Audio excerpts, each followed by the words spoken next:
Coucou tout le monde. Alors, parlons NNA. La NNA, est-ce que c'est vraiment une dépression? Non, c'est pas une dépression. Enfin, c'est ça, psychologiquement, bien sûr que n'importe quel psy va te traduire que c'est une dépression, c'est sûr. Mais énergétiquement, la racine n'est pas vraiment au même endroit, voire même pas du tout au même endroit. J'insiste, je suis pas psy, donc je vais pas aller sur ce terrain de vous expliquer ce qu'est une dépression. Demandez ça à votre psy. Énergétiquement, ce qui se passe derrière une ananas, c'est vraiment un effondrement total de ton énergie. C'est une perte de repères complet. On démolit la maison totalement. C'est pas une crise existentielle, c'est une absence existentielle. T'arrêtes d'exister, énergétiquement parlant, et tu te reconstruis à la force de ton poignet. Voilà, aussi simple que ça. Donc sensoriellement, ça donne un sentiment de mort profonde, parlons cash. Ça donne un sentiment que concrètement tu vas y passer. L'avenir est très incertain, justement parce que quand tu démontes toutes les fondations de la baraque, tu vois le tas de gravats et tu dis je sais pas reconstruire une maison, je suis pas équipée pour. Donc c'est en ça où c'est incertain. Tu sais que t'es capable de plein de choses, est-ce que t'es capable de ça? Rien n'est moins sûr. Dans un moment aussi où c'est couplé à une extrême solitude, donc ça bien sûr que l'aspect dépressif isole, ça c'est une évidence, mais la nana pousse aussi à de grandes ruptures, c'est-à-dire sincèrement t'arrêtes d'exister énergétiquement parlant, on va dire, donc t'arrêtes d'exister aussi pour ton environnement. Donc il y a des ruptures avec la famille, il y a des ruptures avec le collègue, il y a des pertes de travail, il y a une espèce d'effet boule de neige à la NNA qui est absolument délétère, où tu te demandes bien qu'est-ce qui va t'en sortir. La sortie est très très incertaine. Et on reste bloqué là. Si je suis franche avec vous, c'est des moments où il peut y avoir des tentatives de suicide, par exemple, qui échouent, toutes, à chaque fois. Pourquoi? Parce que énergétiquement, c'est un processus, malgré tout, la NNA, qui est profondément constructif. J'insiste, on démonte la maison pour la reconstruire parce que ta maison émotionnelle a de la mérule, ta maison énergétique a des termites, elle ne va pas bien, ta maison, et que essayer de reconstruire en l'état, ça ne servirait strictement à rien, ça ne ferait que décaler le problème. Pourquoi ton énergie arrête d'exister? Parce qu'il faut arrêter de décaler le problème, et que tu n'as plus le choix, et ça fait flipper, et ça fait peur, et tu ne ferais jamais ça volontairement à base de tiens, si je rasais ma maison aujourd'hui, jamais tu ne ferais ça, jamais, jamais, jamais, donc l'énergie t'y oblige. Le processus se passe aussi à un moment où tu es apte à l'encaisser, malgré tout. C'est pour ça que je parle du fait qu'il y a des tentatives de suicide, mais qui échouent toutes. Quelque part, c'est comme si l'énergie, dans cette session d'existence, te retenait inexorablement par un petit fil, comme ça, comme une petite souris, tu vois.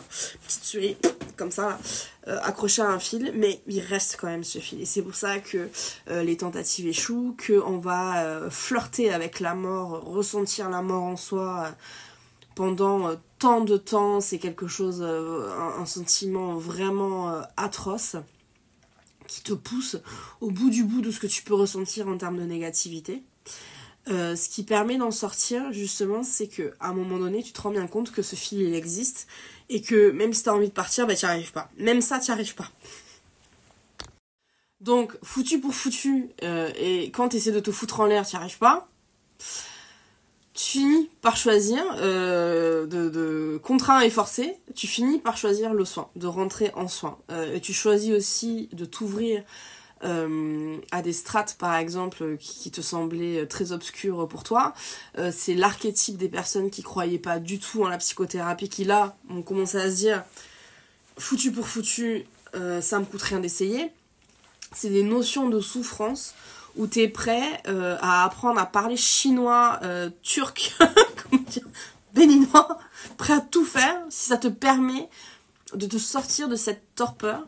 D'autant plus que souvent il y a une comparaison qui se fait, c'est que quand on est FJ, ça sous-entend aussi qu'on n'a pas eu un passé des plus calmes. Il y a très très peu, il n'y en a pas d'FJ qui ont une enfance absolument choyée, nickel, pas de problème. Donc des dépressions, d'un point de vue psycho, des dépressions il y en a déjà eu. Donc il y a un comparatif qui se fait, où là, la FJ se dit, c'est pas le même shoot là, c'est pas le même... Tu vois, c'est pas pareil. C'est pas pareil. Et pourquoi c'est pas pareil?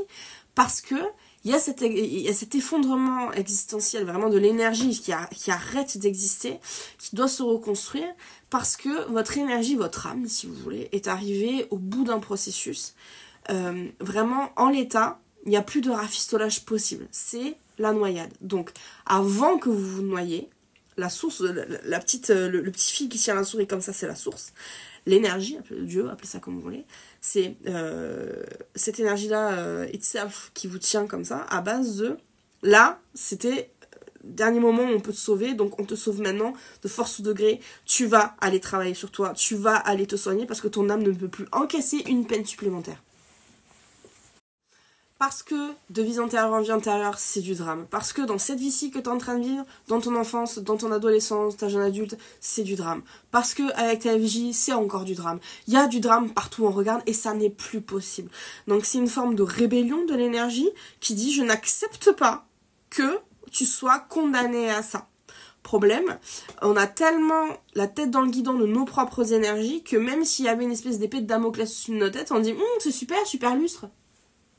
Tu vois, on resterait la tête dans le guidon sans trop se poser de questions, d'où ce que je disais tout à l'heure, l'archétype de la personne qui croit pas au travail thérapeutique très concret, hein, psycho, on parle pas du tout d'énergie, jusqu'à présent non, mais de toute façon les psys comprennent rien, c'est pas quelqu'un d'autre qui va me raconter ma vie, nanana, ben là t'es prêt à les croire, tu vois, là t'es prêt à écouter ce qu'ils ont à dire, à écouter leur avis sur ta façon de gérer tes émotions, parce que tout arrête de faire sens pour toi.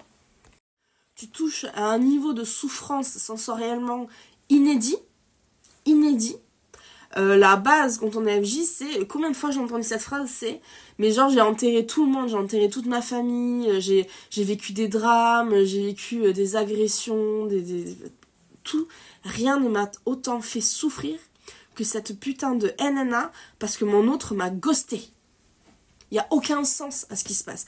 La sensorialité de la NNA est complètement déconnectée, pragmatiquement, de ce qui se passe factuellement dans notre vie à ce moment-là. On a vécu des drames avant en tant qu'FJ, auxquels on a survécu, et dont la souffrance nous a quand même semblé moins dure, versus cet épisode où concrètement, le seul problème fondamental, le seul et c'est élémentaire, c'est « je suis tombée amoureux de quelqu'un qui veut pas de moi ». C'est un non-sens. Psychologiquement, c'est un non-sens. Vous vous êtes combien de fois dans le passé prouvé que vous étiez équipé pour naviguer à travers des énergies compliquées, à travers des drames personnels, etc. Il n'empêche que là, vous dégoupillez pour le truc le plus con de la Terre, quoi.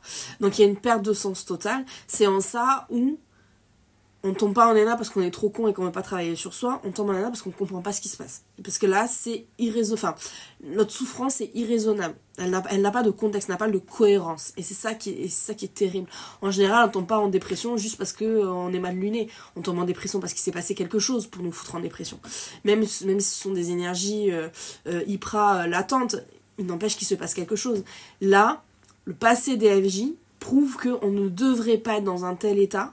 On sait se reconstruire seul pour des choses bien plus dramatiques que ce qui est factuellement en train de se passer là, à savoir, je suis juste tombée amoureuse de quelqu'un qui veut pas de moi. Juste ça, et là, je vis la mort en moi. Compliqué.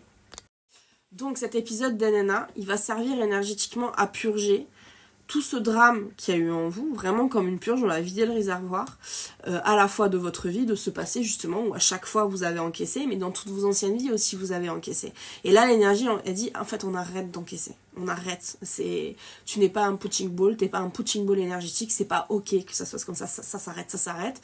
Problème, si tu demandes au FJ, elle continuerait, parce qu'elles ont la tête dans le guidon, tout simplement. Donc là l'énergie dit, on arrête la tête dans le guidon, c'est fini. Voilà. Donc, on arrête, ça va pas te plaire, tu vas chialer, eh ben tu chialeras, c'est pas grave, moi je te retiens, quoi qu'il arrive, je te tiens. Donc il n'y aura pas de drame fondamental qui va se passer. Par contre, ce qui va se passer, c'est que tu vas devoir apprendre à te reconstruire et tu vas devoir apprendre à la force du poignet, c'est vrai, à mettre en place un certain nombre de schémas émotionnels au même titre que sortir d'une dépression, c'est vrai, mais qui vont avoir un impact dans ton énergie beaucoup plus profond. Tu vas venir racler, mais vraiment, comme ça, toutes tes vies antérieures. Tu vas venir racler le fin fond de ton shadow work, tout toutes tes énergies planquées, tout ce que t'as pas envie d'assumer, ça tu vas tout racler comme ça. C'est pas une question de dépression, on va venir faire un deuil de quelqu'un de décédé ou venir remonter ton self-esteem parce qu'on t'a jamais appris à l'avoir. Ce sont des sujets extrêmement sérieux qui causent beaucoup de souffrance. Là, c'est vraiment version plus parce que c'est l'énergie qui va te demander de faire ça. Une NNA, c'est comme si tu devais faire la thérapie non pas de ta conscience mais de ton énergie, de ton âme. Donc déjà que faire une thérapie pour soi, solo, nous-mêmes, c'est compliqué. Faire en plus celle de ton âme qui a je sais pas combien de millénaires, voilà. Ça n'existe pas trop les psys pour âme, tu vois. Les psys pour conscience, ouais, inconscience aussi. Psy pour âme, beaucoup plus rare. Personne nous prépare à ce travail-là, tu vois. Donc dans ce paquet de souffrance, il y a aussi un temps de réflexion, comment je fais le psy de ma propre âme, de ma propre énergie. Donc il y a une méthode à trouver, il faut réfléchir, on va beaucoup lire, on va penser YouTube dans ces moments-là, pas forcément que les trucs de flammes jumelles, hein, tout est bon dans le cochon, vraiment j'insiste, vous êtes prêts à tout quand tu touches la nana. Donc c'est une notion où petit à petit, on va mettre en place déjà des conscientisations de qui j'ai été dans le passé, comment fonctionne mon énergie, de quoi mon énergie a besoin, comment je reconstruis tout ça, ok très bien, je mets en place ces stratégies-là, je commence à me reconstruire correctement, sciemment, super, je commence à prendre du feel good, etc. Mon énergie se requinque, là j'ai le sentiment, voilà, j'ai coulé des fondations, là je vais monter les murs, voilà, petit à petit ça commence à revenir. Et il y a aussi un sentiment une fois que ça s'est fait, qu'on a reconstruit la maison, plus jamais on va aller là. Il n'est plus question d'avoir un terrain NNA comme on peut avoir un terrain dépressif, c'est-à-dire plus tard dans ta vie, oui tu as eu une dépression, tu as soigné ça, mais plus tard dans ta vie tu as un autre sujet différent, déconnecté de la première dépression. Il n'empêche que voilà, tu as des faiblesses, tu as des petites fébrilités dans le côté psycho qui vont faire que potentiellement tu peux rechuter, tu as une prédisposition à ça, tu vois. Là, une fois que tu as vécu la NNA, il n'est plus question de plus jamais ressentir ça. D'accord. Donc souvent, la NNA, elle se découpe par contre en plusieurs morceaux, ça c'est vrai. Pourquoi ? Parce qu'on peut encaisser juste une dose maximum de souffrance. C'est une réalité aussi. Donc souvent, ça va venir se découper en 2-3 fois. C'est très rare d'avoir une NNA en entier comme ça. Mais une fois que tout le processus est vraiment enclenché, terminé, archivé, c'est-à-dire il y a eu un processus de déconstruction de la maison. Entre les deux, entre ça et la suite, tu t'es requinqué un petit peu voilà, on lâche. Épisode de nana, on va venir reconstruire la maison parce qu'il te faut bien un toit au-dessus de la tête, hein, c'est à peu près normal. Il peut y avoir un troisième épisode qui va plutôt être je fais la déco. je polis un peu les murs, je mets la peinture qui me plaît, je peaufine tout ça parce que hors de question que ni ma conscience, ni mon âme, ni quoi que ce soit, mais pas un gramme de mon système, quel qu'il soit, de quelque corps énergétique de je ne sais trop quoi muche là, rien ne retourne en arrière. Tu vois. Donc il y a un grand calme aussi qui se pose à la fin et il y a vraiment un sentiment de grande transmutation, tu n'es plus la même personne, tu vois. Quand on a des dépressions, on peut sortir de la dépression et quelque part voilà, on a réglé un souci mais on reste assez fidèle à nous-mêmes aussi. L'idée de soigner une dépression, c'est pas d'avoir un processus alchimique à chaque fois que tu soignes une dépression, pas du tout, juste de revenir à toi-même tout simplement. Dans le cas de Nanana, c'est un processus alchimique où tu vas avoir le sentiment du papillon qui est sorti de la chrysalide, quoi. Pourquoi ? Justement parce que ton énergie profonde, ton âme, tes vies antérieures, ça, ont causé à ton énergie d'être gangrénée, enlisée dans du drame, dans des énergies sombres, vraiment des choses pas fun. Une fois que tu as nettoyé tout ça, tu n'as plus envie de retourner vivre dans une fosse septique. Tu ne veux plus jamais ça, tu ne l'acceptes plus, tu vois. Donc ton âme va aussi prendre le pli par rapport à ça. Maintenant c'est je veux le top, je veux le meilleur, rien d'autre, je ne descendrai pas plus bas, tu vois. Donc ton énergie elle devient aussi plus ferme, plus sereine après. T'es assez imbutable une fois que tu sors d'un processus de NNA, donc c'est tout le mal que je vous souhaite. Et d'ailleurs, pour finir dans les fun facts, quand justement les gens me disent voilà, je me suis tapé une dépression mais je suis pas sûre que ce soit NNA, etc., je dis, chaque fois la question toute bête que je pose c'est est-ce que t'as l'impression d'avoir changé ta vie depuis ? Est-ce que t'as l'impression qu'il y a des choses qui sont placées différemment ? Est-ce que t'as déménagé, t'as changé de travail, tu t'es frité avec ta famille, t'as rabiboché ta famille, qu'est-ce qui s'est passé ?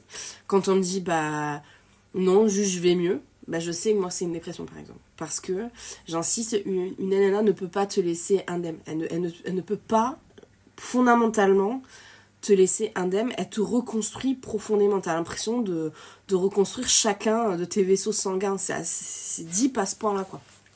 Donc, en général, quand on me parle de NNA qui ont juste été... j'ai pleuré pendant quelques mois, et parfois c'est long, hein, une dépression, tu vois. Une dépression, c'est pas fun, hein, c'est pas parce qu'une NNA c'est très dur qu'une dépression c'est fun. Ça peut être une dépression qui a duré longtemps. Mais j'insiste, la différence entre une NNA et une dépression, c'est que t'as un rapport à ta personne qui est fondamental, même si ça n'a pas trop changé de choses dans ta vie. Quelqu'un qui sort de NNA va te dire je suis plus la même personne, j'ai du mal à regarder mes photos d'avant, je me reconnais plus, mais je me reconnais plus dans le bon sens, c'est-à-dire je suis contente d'être qui je suis aujourd'hui, je ne veux plus jamais être la personne que j'ai été avant. Donc il y a pas un rejet, mais il y a une prise de recul qui se fait, de se dire voilà, je suis vraiment passée de l'autre côté, je suis vraiment passée à autre chose, quoi. Si en sortant de NNA vous avez juste le sentiment d'avoir arrêté de pleurer et que ça va un petit peu mieux, c'était probablement pas une NNA.